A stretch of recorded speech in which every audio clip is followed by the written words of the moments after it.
We would like to begin by acknowledging that we are broadcasting from the traditional unceded territory of the Comox First Nation here in the Comox Valley. We are grateful to live, work, and create on these lands, and we recognize the enduring presence, culture, and contributions of Indigenous peoples who have cared for this territory since time immemorial. This conversation is being recorded at the Comox Valley Digital Creative Hub in Courtney, British Columbia, and we take a moment to reflect on the importance of listening, learning, and sharing stories with respect. Welcome back to Dig FM Community Radio. Today we're joined by Terry Folks, a Vancouver Island-based psychotherapist, educator, and author of the newly released book, Another Spring, a year of self-therapy and spiritual practices. Drawing from decades of clinical experience, Terry's work brings together psychotherapy and spiritual practice in a way that invites reflection, healing, and personal growth. Her book is structured around the seasons: winter, spring, summer, and autumn, guiding readers through a year-long journey of self-inquiry and transformation. At a time when many people are searching for meaning, balance, and hope, Another Spring offers a grounded and compassionate approach to doing that inner work. Terry, thank you for being here today.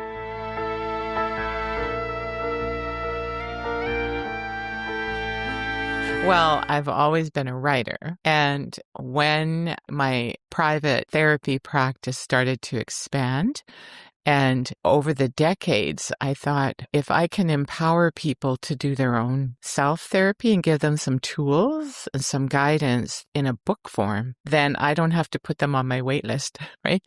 They can go ahead and start without me. That's awesome. Because the book is all about empowerment and dispelling some of the myths around therapy and who's actually doing the work. And it's the person who's being served who's actually doing the work. And if you're a trained professional, you're just guiding them or drawing out of them what they already have. So I thought, I think this is the best way to empower as many people as possible is to publish a book. And it reaches quite an audience. Well, more than I can actually fit in my schedule. Because when I put people on wait lists, I always feel bad because this is mental health.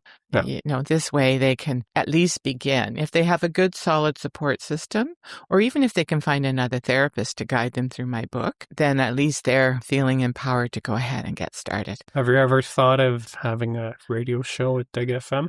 That's a fantastic idea. Then people could call in with people could call in, questions. People can have their questions via email, and then you could just answer those questions, and I'm sure other people would connect well with it. What sorts of things were happening in your own life over the period you were writing this book? Well, we were coming out of COVID, and that wasn't a bad thing for me. I'm an introvert, but it meant that if I wasn't spending as much time socializing, this way I could write without interruption. And over COVID, my private practice expanded yet again, and the need to write something to give to people became even more important. I feel like COVID definitely exacerbated certain issues for people, including mental health issues, the loneliness factor. If you're extroverted, definitely. If you're introverted, it was a welcome reprieve. Definitely saw some extroverts who They struggled. struggle. How much of this book reflects your own personal journey? Everything. Because I'm Rogerian. So what that means is the modality that underpins all of my work is the work of a psychotherapist named Carl Rogers. And so I'm Rogerian in that I'm client-centered, but it also means that I commit to being congruent. And all that means is that I practice what I preach. So I can't write about anything that I haven't actually already done and tried myself. And I think a good therapist has their own therapist, but I also receive clinical supervision like any good therapist who's just really want to make sure that her practice is the best that she can provide, the best service that she can provide to people. You learn the most through your own personal journey and then being reflective and Well, I using write those about tools this. that you build for yourself and then writing about it and like just crafting those specific tools that you've used. And, That's exactly what the book is. So when I say congruent, so the practices are practices that I've tried. Yeah. And actually there's little sections in the book called Practicing What I Preach. The therapist gets vulnerable. Oh, nice. So I share bits and pieces of my own journey, but it's really not about me. So I'm careful how much I share because it's about the person who's trying to receive healing through the book. This case, the best book to be able to help you is one that connects, that really cements the relationship. Well, it makes it, the other word that we use when we're talking about Carl Rogers is genuine. So you feel authentic and you feel like the person gets you. And that's important. The book begins with every human is born of woman, revere her. What does that mean to you and why start there? Well, I think that women had been making so much progress toward being respected and being considered equal human beings on the planet, even though we weren't actually recognized as such until 100 years ago. So I think the piece that when we live in a patriarchal culture, it's often convenient to forget that every single person actually is born of a woman. Yeah. And maybe we want to respect her more and maybe help her raise her children. So that's actually what that means. Why did you choose to structure the book around the seasons? Well, that's the archetypal human year. So the archetypal human year is something that I've been teaching for decades. And I thought this structure actually lends itself to giving hope to people who may feel like they're in the winter of their life, that there's always another spring. And it's based on the fact that the Earth's energies are consistent and steady. So we might not be able to rely on other people or politicians or the state of the world, but we can actually trust that there will be another spring. The Earth gives us hope in the energies that we feel in our body as the seasons change. Yeah. So it made sense to me to kind of structure the book with some themes that come in the spring, like in the archetypal human year, that's usually rebirth, or birth and then rebirth. It also is about new beginnings and fresh starts. And then the summer is more around maturation and trying on different characters and roles and hero worship and all of that. And then the fall is more of a harvesting time. It's a bit nostalgic too, so it's a bit bittersweet. It feels like a beginning sometimes in September when you think about children starting school. Yeah. But it's also the things begin to decay and move into a compost. And so when you think about the psycho-spiritual aspect of that, it's like, okay, it's time to do some resting and maybe some gathering into winter. And winter isn't death. Winter is dormancy or potentiality, pure potentiality.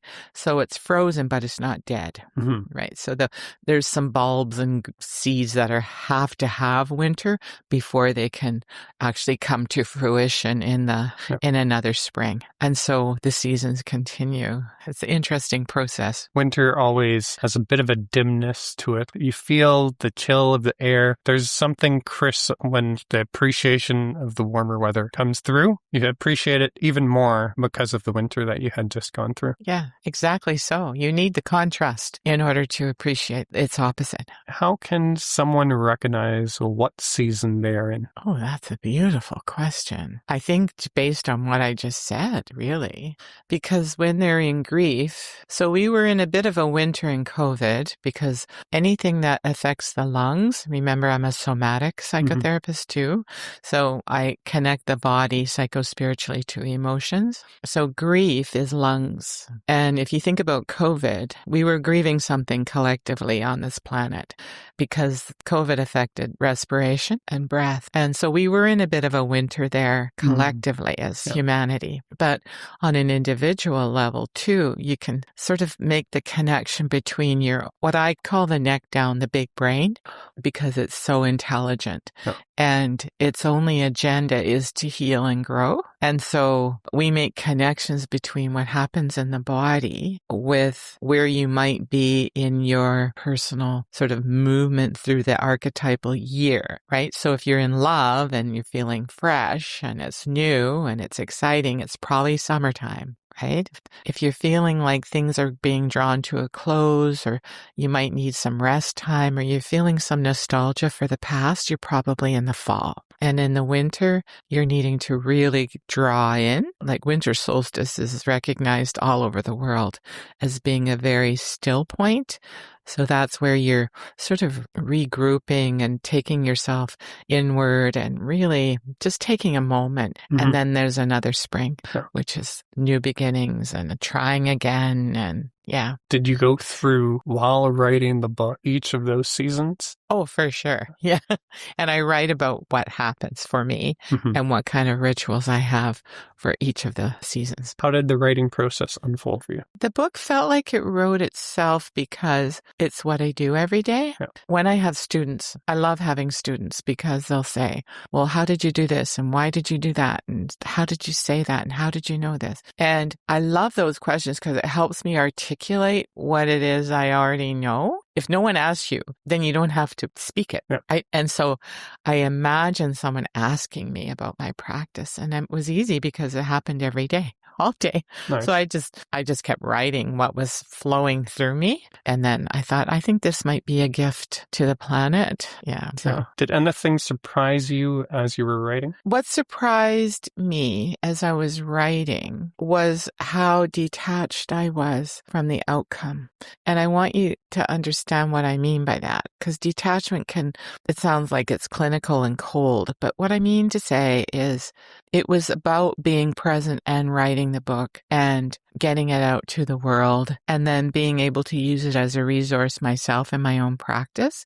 It just felt very natural. It felt like I wasn't thinking about the results. Mm-hmm. I was thinking about, oh, this is going well and this is Yeah. fine. And if someone reads it, great. If they don't, okay. Yeah. But that attitude of non-attachment Mm-hmm. actually feels really, really good because it's going global now, the book. And I'm like, oh, is that that's supposed to be an important thing, Yeah. apparently. And so I'm just learning. I think the surprise was the equanimity for me was more important than the results, that I just wanted to stay steady and true. Good. I guess the other surprise was another book being born while I was writing this one.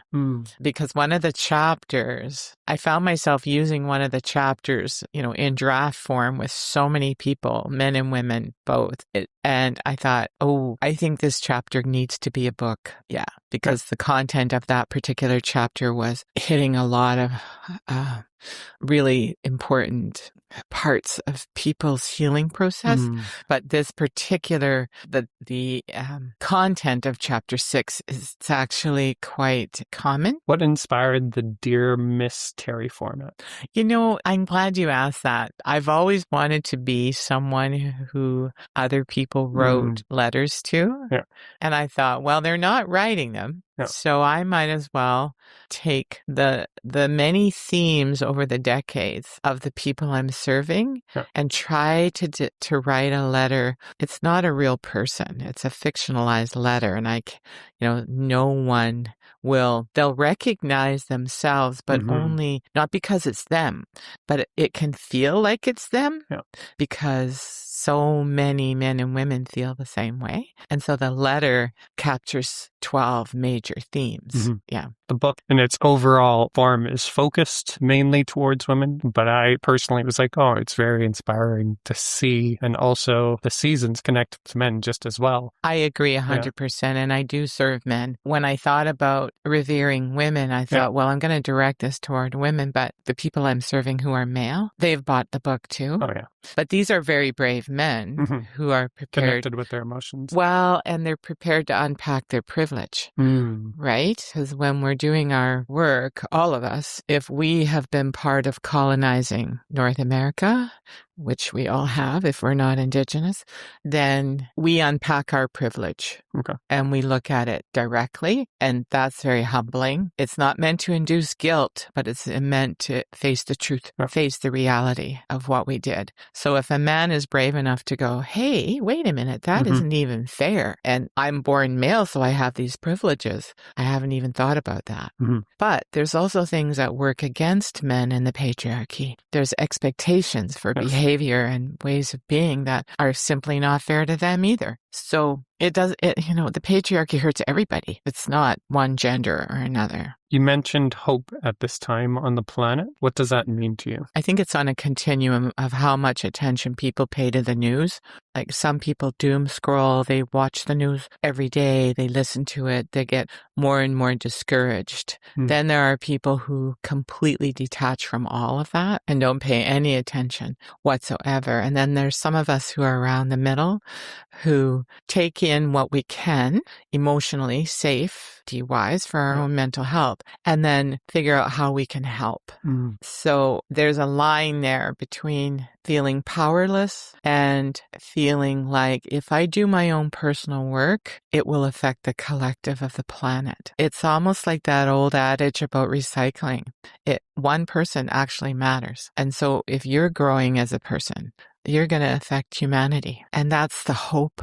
That's the hope that as people do their personal work, they will help save the planet. I know that sounds really noble and lofty, but I really believe it, that each person who evolves consciously affects the conscious evolution of the planet. I really do believe that. It feels like if we do our own part, that small part builds, Absolutely. Roy Henry Vickers is a fantastic artist, but a lot of people don't know he's a spiritual teacher. And I went to one of his workshops in Tofino once, and he said, you are the center of your family, and you are the center of your family, and you are the center of your family. And it just hit me that he's talking about individual responsibility. How can people reconnect with hope when they feel overwhelmed? I think that if they recognize that their bodies are connected to the seasons. You speak about reclaiming personal authority. What does that look like day to day? Okay, what I'm talking about there is we're given these rules, and sometimes it's easier just to follow the rules because you don't have to think for yourself. And I'm encouraging people to consider themselves a creatrix where they're designing their own spirituality. They're not waiting for someone to tell them what to do or give them the rules or the doctrine and this is what you should do, and you don't have to think, you just have to follow. Yeah. And so I'm encouraging people to get courageous and look at their own upbringing and ask, does this serve humanity? Does this honor women? Does this help children, the most vulnerable? Is this a hate crime? Is this homophobia?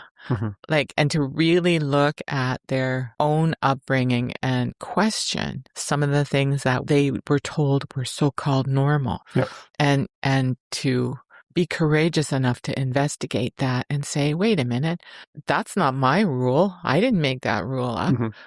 Doesn't even sit right with my heart or my spirit. I want to do something different. I want to create something different for myself.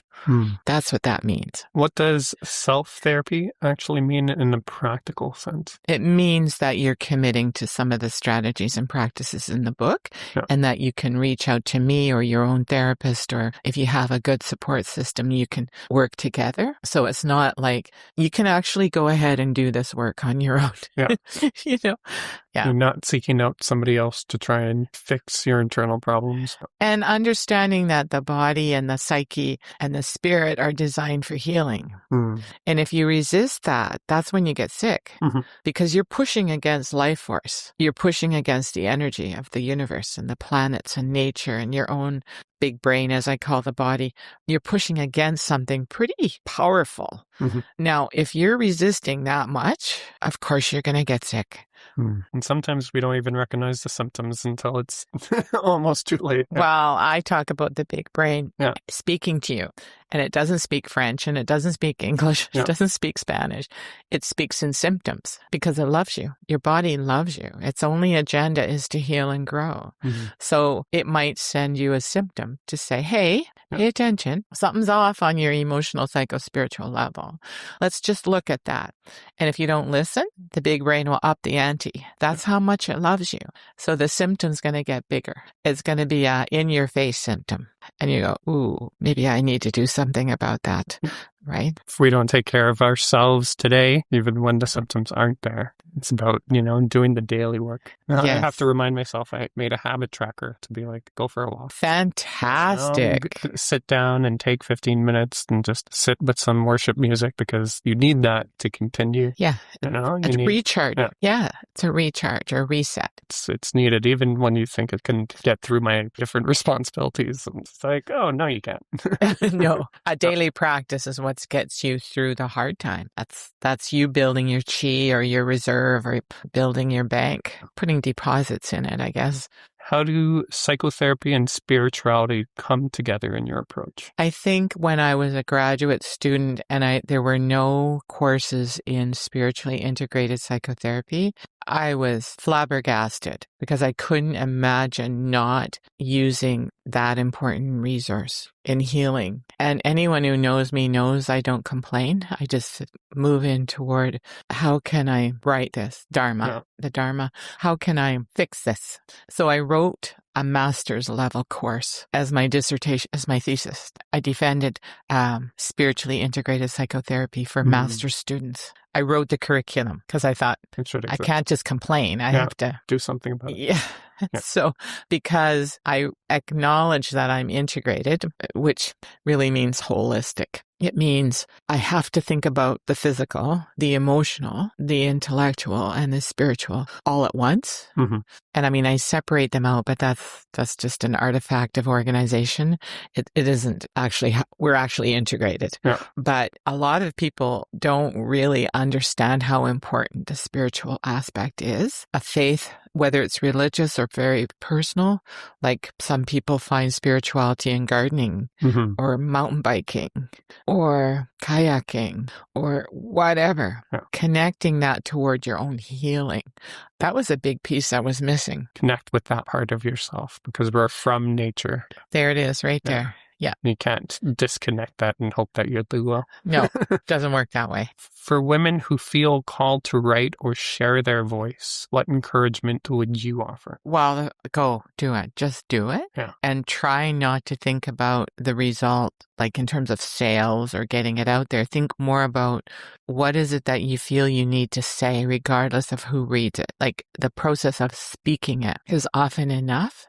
And then that it'll resonate with someone or it won't. But you're doing it for yourself, right? It's more about figuring out what your own work is and your own practice. Can you share one simple practice listeners could try this week? Oh, that's easy. Yeah, they could do an earth tray. They could make an earth tray and just grab pieces from nature and put it on the earth tray, earth, air, fire, and water. And they could put a candle in the center that might represent their faith or their spirit. And so they would have maybe a feather for air. They might have a seashell for water. The candle itself might represent fire. Earth, they could use a rock or some soil that they find, leaves. And they could put a mirror above that and honor their inner being every day. That's very simple. Earth, air, fire, water. A simple altar or earth tray. And even if you're a person who's practicing a particular religion, you could use that earth tray or altar as a way of connecting with your source, whatever you call source, because the truth doesn't really care what you call it. So it could be however you name source for yourself, energy, creator, God, goddess, whatever works. But it's your inner being that you're trying to connect with, which is a reflection of the divine. So you're actually honoring the divine by honoring that inner divine being within you. So that's a simple, very simple, fast practice. And it's the first one I teach in the book. Well, I mean, I'm from a Christian faith and it says to love God and begin to love others as you love yourself. And the first two seem to be the easier two for a lot of people because the last one is to love yourself, right? And it's the reverse in the Hebrew when it was translated. Aramaic, unfortunately, the way that the sentence structure works, you can't possibly love others or even source if you haven't figured out how to love yourself. It's just the order that it was translated in. So when people struggle to love themselves, that is the work and everything else follows. What would you want someone in a difficult season to remember? That there's always another spring. What small shift can lead to meaningful change over time? Well, that's interesting because people ask me, how do I get used to change or how do I get started on it? And I say something very simple like, change the way where you eat, change the way you drive to work, change your walking path, start at the back, at the end and come and move toward the beginning.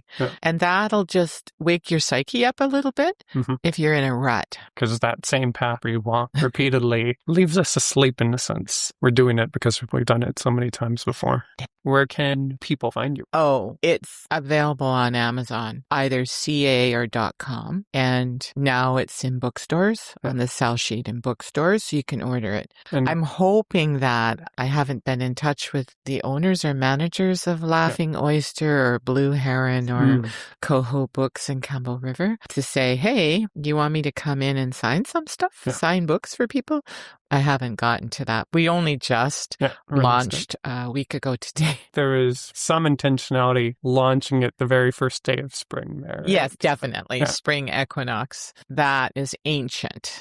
The movement of the earth and the cycles, the solstice, the various sabbats are based on earth-based spirituality, which underpins all religions because we are all connected to the earth. Yeah, that was deliberate. Yeah, it's very beautiful the way it is. Thank you very much. Love the cover. Thank you so much. Where did you get the cover design? I had some people that I was serving who are artistic work with an AI app and combine it. So we had human creativity combined with an AI piece. And this is a collaboration that worked and was healthy and ethical. What would you say to someone who feels stuck? I would say immediately that let's look at what you're resisting, because stuck means you're resisting something, facing something that is. And no wonder, because who wants to face something that might be reality's actually bite sometimes, right? It's hard sometimes to face reality. And when you're stuck, it's usually because you're avoiding facing something that's true. What is next for you? I think that the chapter I was referring to, the chapter 6 on codependency, well, nobody likes the word codependency, so it's overly responsive to other people. That is hitting a lot of people in a very deep part of themselves where they're like, yeah, I think I've left myself out of the equation somehow in my care and helping others, and really examining the motivation for helping. And what are you avoiding? And what good is, so much good is given by people who are overly responsive to others, but then they deplete themselves. They lose themselves and they feel it in their bodies because they actually lose touch with their bodies because they're so overly focused on other people. So I'm examining that in my new book. I'm going to call it Otherwhelmed. And otherwhelmed, it's a word I made up, but it fits what I'm talking about, that sometimes you can just feel overwhelmed by your focus on other people. And you wonder where you went. You wonder where your soul is, where your own personal work is. You don't even know what your favorite things are. And you can feel it because you feel disembodied. You don't feel like you're in your body. It's almost like you feel like you're vicariously experiencing life through another person's body. It's a big book. It's an important book. It's not a big book. It's an important book. I'm thinking about making it into a daily reader. Yeah, and then they can just keep doing it. Take it down. It's a tough topic, but I think it's worth the return to self that can result. You said that you didn't have any signings, but were there workshops or ways to connect? I would say reach out to me anyway at Spirit First Counseling. The website is maintained. A lot of tools are on there and strategies. There's blogs and podcasts. There's ritual offerings. There's meditations. And they can actually access a lot of my work for free there. Why not? My Facebook author page is really rich, and I'm always offering new strategies and tools and thoughts for reflections on there. So they could just follow me on my author page.